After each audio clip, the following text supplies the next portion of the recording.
Alright, in the last video we got to this point, but I didn't have time to finish this problem, so let's go ahead and complete it now.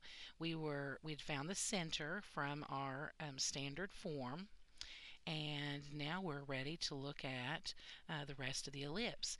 Now, I think that it's easier to find the major and the minor vertices and the axes first before we do the foci, so let's do that. Now we know that A is always the distance from the center to the major vertices.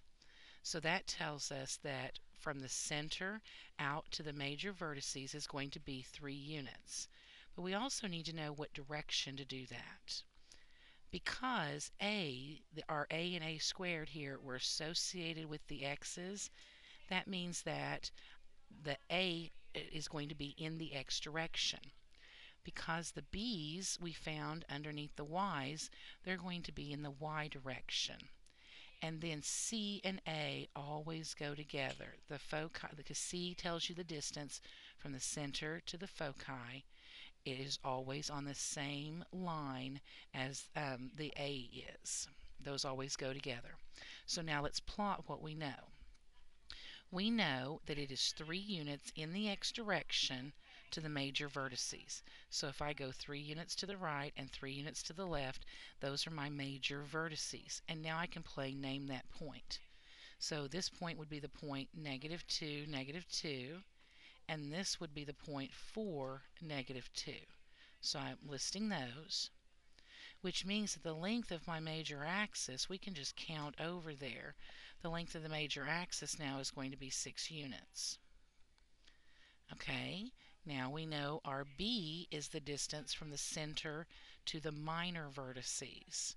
So that tells us it's going to be 2 units in the y direction.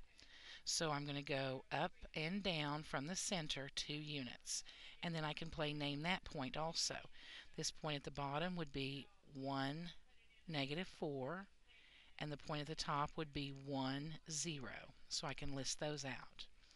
Which means if I count down, the length of the minor axis is 4 units. And then we can go ahead and draw in our ellipse. Now the last thing is the foci. And C is the distance from the center to the foci.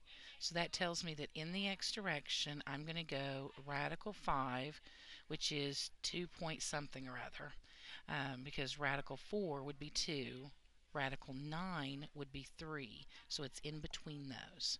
So I'm going to go 2 point something or other in the x direction from the center.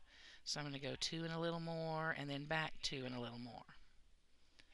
Now to name those points, we have to name them from the center because that's where we drew them in. So for instance, this point on the very left here, think about directions, how you got there. We went 1 unit in the x direction to begin with, and then we backed up a radical 5.